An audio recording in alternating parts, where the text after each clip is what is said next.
അപ്പൊ പിന്നെ എന്റെ നെഞ്ചത്തോട്ട് കയറിക്കും. ഞാൻ ജനിച്ചു വീണ മണ്ണെന്ന് പറയുന്നത് നെടുമങ്ങാട്ടാണ്. നെടുമങ്ങാട്ട മണ്ണിൽ ആ ടൗണിൽ മുസ്ലിങ്ങളാണ്. അവരുടെ ഇടയിൽ അവിടെ ഉമ്മമാർ, അവിടുത്തെ മാമന്മാർ, അവിടുത്തെ കാക്കന്മാർ, അവരുടെ ഇടയിൽ വളർന്ന് എനിക്ക് ഒരു മുസ്ലിം വിരോധം ഒരിക്കലും സാധ്യമല്ല. പിന്നെ എൻ്റെ ഗ്രാമത്തിലെ വീട്ടിൻ്റെ ചുറ്റും ക്രിസ്ത്യാനികളാണ്. വടക്കേ ഇന്ത്യയിലെ കന്യാസ്ത്രീമാരെ ഉപദ്രവിക്കുമ്പോൾ വല്ലാതെ അസ്വസ്ഥതയാണ് എനിക്ക് വെളിയിറങ്ങി BJP-കാരനൊന്ന് പറയാൻ ഒരു നാണക്കേടുണ്ട്. സഹിക്കാൻ പറ്റില്ല. അത് നിങ്ങൾക്ക് അനുഭവിക്കുമ്പോഴേ മനസ്സിലാവും. സത്യമാണെന്നാണ് തോന്നുന്നത്. ആ തോട് പൊട്ടി പുറത്തു വരുമ്പോഴേ ആ നാണക്കേട്, അപമാനം, ചളിപ്പൊക്കെ അറിയാൻ പറ്റും. ഇപ്പൊ പെട്ടെന്ന് എന്തായിരിക്കും മൂപ്പർക്ക് ഇങ്ങനെ ഒരു തോന്നലുണ്ടായത്?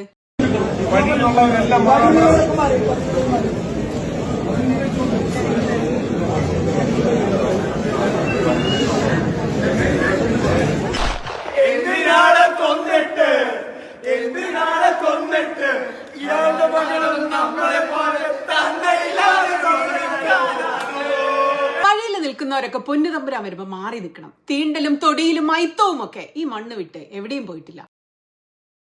ദാസപ്പോ എന്നെ ശരിക്കൊന്ന് ശ്രദ്ധിച്ച് എന്റെ പെരുമാറ്റത്തില് എന്തെങ്കിലും പന്തികളുണ്ടോന്ന് ഒന്ന് നോക്കിക്കേ. ചേട്ടാ ചേട്ടാ കാട്ടോർമ്മ ചേട്ടാ, എനിക്ക് വെളിയിറങ്ങി BJP-കാരനൊന്ന് പറയാൻ ഒരു നാണക്കേടുണ്ട്. സഹിക്കാൻ പറ്റില്ല. അത് നിങ്ങൾക്ക് അനുഭവിക്കുമ്പോഴേ മനസ്സിലാവും. നമ്മൾ ഒരു വല്ലാതെ എന്നെ വിഷമത്തിലാക്കി. ഇരിക്കപ്പൊറുതിയില്ല. ഇത്തരം നേതാക്കന്മാരുണ്ടായാൽ ആരും നാണിച്ചു പോകും. അണികൾ അപമാനിതരായില്ലെങ്കിലേ അത്ഭുതമുള്ളൂ. എന്തായിരിക്കും ഇയാളുടെ ശരിക്കും പ്രശ്നം? മൂലക്കുരു വല്ലതായിരിക്കും. ഇരിക്കപ്പൊറുതി കിട്ടുന്നില്ല. കസേര എടുത്ത് നടക്കുക. സഹിക്കാൻ പറ്റാത്ത ദേഷ്യമാണ് എല്ലാ മനുഷ്യരോടും. നമുക്ക് പ്രസിഡന്റിനോട് ചോദിക്കാം. അത് സുരേഷ് ഗോപി അതിന്റെ നിങ്ങൾ അവരോട് ചോദിക്കണം. മൂപ്പർക്കറിയില്ല, ഭാവം. പക്ഷെ എന്തായാലും രോഗം കലശലാണ്. സുരേഷ് ഗോപി ഒരു പുതിയ പരിപാടി തുടങ്ങിയിട്ടുണ്ട്. പാവങ്ങളെയൊക്കെ എല്ലാ പ്രശ്നവും തീർത്തു തരാന്ന് പറഞ്ഞിട്ട് BJP-ക്കാർ കലുങ്കിന്റെ അടുത്തേക്ക് ആൽത്തറയിലേക്കൊക്കെ വിളിച്ചുകൊണ്ട് പോകും. എന്നിട്ട് അപമാനിച്ചു വിടും കൂട്ടം കൂട്ടമായി. പദയാത്രയൊക്കെ കഴിഞ്ഞ് ഇതാണ് ഇപ്പൊ പുതിയ ഹോബി.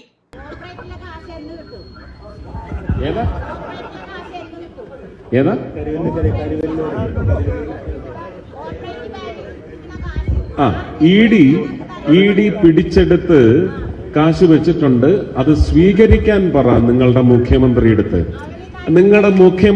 ചേച്ചി അധികം വർത്താനം പറയല്ലേ. പിന്നെ അവിടെ ചെന്ന് കിട്ടിയില്ല എന്ന് കംപ്ലൈന്റ് പറയും. നന്ദി പറയണം, നന്ദി. നിങ്ങളുടെ മുഖ്യമന്ത്രിയെടുത്ത് പറയുക, ED ആ കാശ് ബാങ്കിൽ അടച്ച് നിങ്ങൾക്ക് തരാനുണ്ടെങ്കിൽ അത് സ്വീകരിക്കാൻ പറയാതെ. അതെ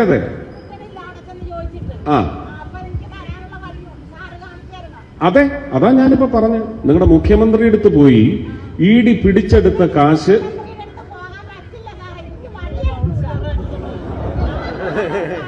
പത്രക്കാരെടുത്ത് പറഞ്ഞാൽ മതി. തിരിഞ്ഞു പറഞ്ഞു.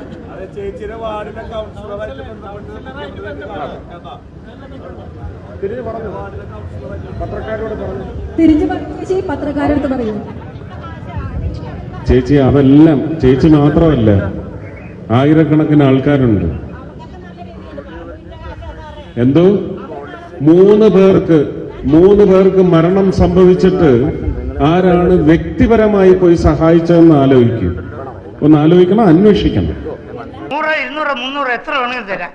അതുകൊണ്ട് അല്ല പറയുമ്പോ എല്ലാം വളരെ കർശനമായി തന്നെ പറയും. അതിനകത്ത് ദയയും കരുണയും ഇല്ല.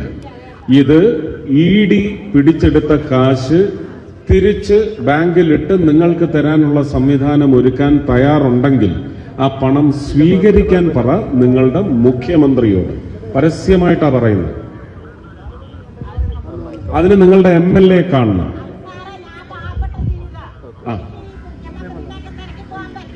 അപ്പൊ പിന്നെ എന്റെ നെഞ്ചത്തോട്ട് കയറിക്കും.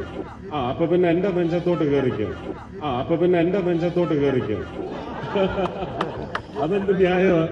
എന്തൊരു മനുഷ്യരാണെന്ന് നിങ്ങൾ നോക്കുക. എല്ലാവരും കൂടെ കൂടിയിരുന്ന് അവരെ പരിഹസിച്ച് ചിരിച്ച് അപമാനിക്കുകയാണ്. ഇത് കലിംഗ സംവാദമൊന്നുമല്ല, വിളിച്ചു വരുത്തി അപമാനിക്കലാണ്. ഇദ്ദേഹത്തിന് മുന്നിലൊക്കെ വരുന്ന ഗതികെട്ട മനുഷ്യരുണ്ടല്ലോ, വെറും പാവങ്ങളാണ്. അവർക്ക് മുഖ്യമന്ത്രിയോ മന്ത്രിയോ ഈ ദിവ്യനൊന്നും തമ്മിലുള്ള വ്യത്യാസം അറിയില്ല. കലിംഗിൽ ഏതോ മഹാൻ ഇരിക്കുന്നു എന്ന് കേട്ട് ഓടി വരുന്നവരാ. ഇവിടെ നിങ്ങളുടെ മന്ത്രി ഇവിടെ അല്ലേ താമസിക്കുന്നത്?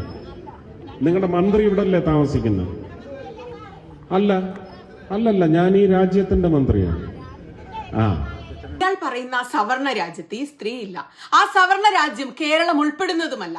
പിന്നെ എന്തിനാഹേ തൃശ്ശൂരിലെ കലിങ്കിൽ വന്നിരുന്ന് ഈ ഗോഷ്ടി കാണിക്കുന്നത്?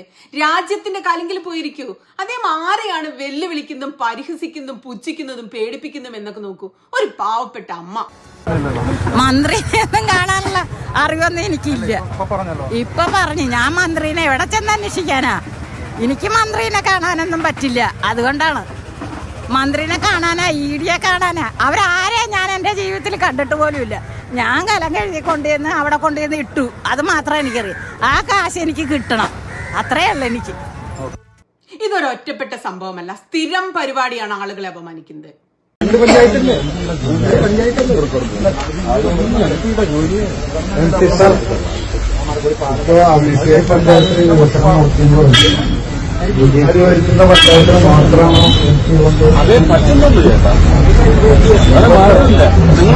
തൃശൂർ പുള്ളിൽ നടന്ന കലിംഗ വികസന ചർച്ചയ്ക്കിടെ ഒരു വൃദ്ധൻ കേന്ദ്രമന്ത്രി സുരേഷ് ഗോപിക്ക് നിവേദനം കൊടുക്കുന്നതും അദ്ദേഹം അത് MP-യുടെ പടിയിൽ വരുന്നതല്ല എന്ന് പറഞ്ഞ് തിരിച്ച് പറഞ്ഞയക്കുന്ന ദൃശ്യങ്ങളും സമൂഹ മാധ്യമങ്ങളിൽ പ്രചരിച്ചിരുന്നു. അത് പുള്ളു സ്വദേശിയായ കൊച്ചുവേലായുധനാണ്. കൊച്ചുവേലായുധൻ നമുക്കൊപ്പം ചേരുകയാണ്. എന്താണ് ചേട്ടാ അന്ന് സംഭവിച്ചത്? ഞാൻ അത് കൊടുക്കുന്ന വിചാരിച്ചു. അവിടെ അപ്പോൾ ഇരിക്കാൻ പറഞ്ഞിട്ട് ആൽത്തറമ്പ് ഇരുന്നു. ഞങ്ങൾ വേറെ ആളും അപേക്ഷ കൊടുത്തിട്ടുണ്ടാവും. അങ്ങനെ ഞങ്ങൾ 3 അവിടെ ഇരുന്ന് ഇത് കഴിഞ്ഞപ്പോൾ ഞാൻ ഇത് കൊണ്ട് കൊടുത്തു ഇതൊന്നും ഇപ്പോൾ എടുക്കണില്ല, ഇതിൻ്റെ വിഷയമല്ല ഇപ്പോൾ. അപ്പോൾ ഞാൻ ഒന്നും മിണ്ടാൻ പോയില്ല. ഞാൻ അവിടെ നിന്നിരുന്നു. ഇത് കണ്ടപ്പോൾ എരിച്ചിരുന്ന ആൾ അവനും കൊടുത്തില്ലേ. അല്ല, സങ്കടമായോ? സങ്കടമായി. എനിക്ക് മൈക്ക് മേടിച്ച് പറയുന്നുണ്ടായിരുന്നു, സാറേ വീടിൻ്റെ സ്ഥിതി ഇതാണ്, ഞങ്ങൾ അതിൻ്റെ അകത്ത് കിടക്കുന്നത്. പ്രസിഡന്റ് എന്തെങ്കിലും ഒന്ന് പറ. നിങ്ങളുടെ പാർട്ടിയിൽപ്പെട്ട ഒരാൾ വഴിനീളം നടന്ന് പാവപ്പെട്ടവരെ അപമാനിക്കുന്നത് ശരിയാണോ? നിവേദനവും പരാതി കൊടുക്കാൻ ഒരു സംവിധാനം പാർട്ടി സൃഷ്ടിച്ചു വെച്ചിട്ടുണ്ട്. തൃശ്ശൂർ ജില്ലയിലും ഉണ്ട്, 30 ജില്ലയിലും ഉണ്ട്. അതപ്പോ നന്നായത്. എന്താ ഏതാ ഈ 30 ജില്ല ചെങ്ങായി? പിടിച്ചാലും വലുതാണ് അളയിലുള്ളത്. എന്നാൽ എന്തായിരിക്കും ഈ കലുങ്കിലുള്ള പരിപാടി? വെറുതെ കലുങ്കിനെ കൂടി പറയിപ്പിക്കാനായിട്ട് അന്നല്ലേ 4 ആള് കൂടി ഒരു കാര്യം തീരുമാനിക്കുക എന്ന് പറയും. നമുക്ക് 4 ആളോട് മൂത്ത് നോക്കണ്ടേ? ഈ 4 ആളാണ് ഈ പറയുന്ന 40 ആള് അല്ലെങ്കിൽ 400 ആള്. പൊളി. 4 ആള് കൂടി കാര്യം പറയല്ല, പാവങ്ങളെ വിളിച്ചു വരുത്തി അപമാനിക്കലാണ്. കൂടുതൽ ഡെക്കറേഷൻ ഒന്നും വേണ്ട സത്യൻ അന്തിക്കാട് സാറേ. തമിഴ്നാട്ടിൽ ഒരുപക്ഷെ തമിഴ് സിനിമയിലാണ് നാട്ടാമൈ എന്നൊക്കെ പറയുന്ന സിനിമയിലുണ്ട് പഞ്ചായത്ത്, കട്ടപ്പഞ്ചായത്ത് എന്ന് പറയും. അത് നാട്ടിലെ പ്രമാണിമാർ 10 പേര് അങ്ങനെ ഒരാള് പറഞ്ഞാൽ അനുസരിക്കും, ചെവി കൊടുക്കും, ഹൃദയം കൊടുക്കും എന്ന് പറയുന്ന കുറച്ച് വ്യക്തികൾ ഇരുന്ന് ചില വിഷയങ്ങളൊക്കെ കോടതിയിലോ പോലീസ് സ്റ്റേഷനിലോ പോകാതെ ഒതുക്കി തീർക്കുന്നുണ്ട്. ഉള്ളിലിരിപ്പ് പുറത്ത് ചാടി പ്രമാണി ചമയൽ. അത് തന്നെ കാര്യം, സത്യം പറഞ്ഞു. അപ്പൊ ജീവനിൽ കൊതിയുള്ള അഭിമാന ബോധമുള്ള ഒരാളും അങ്ങോട്ട് പോകാതിരിക്കുക. നിങ്ങൾ അപമാനിക്കപ്പെടും, ആൾക്കൂട്ടത്തിൽ പരിഹസിക്കപ്പെടും. അല്പൻ അർത്ഥം കിട്ടിയാൽ അർദ്ധരാത്രിയും കൂടെ പിടിക്കും. അപ്പൊ ഇനി എന്റെ നെഞ്ചത്തേക്ക് കയറിക്കോ സംഘികളെ, ഇത്രയും സത്യം പറഞ്ഞതിന്. അപ്പൊ പിന്നെ എന്റെ നെഞ്ചത്തോട്ട് കയറിക്കോ. എനിക്ക് വെളിയിറങ്ങി BJP-കാരനൊന്ന് പറയാൻ ഒരു നാണക്കേടുണ്ട്. സഹിക്കാൻ പറ്റില്ല. അത് നിങ്ങൾക്ക് അനുഭവിക്കുമ്പോഴേ മനസ്സിലാവും.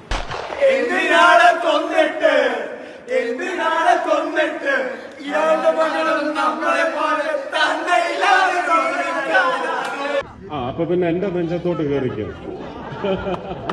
അതെന്ത് ന്യായമാണ്?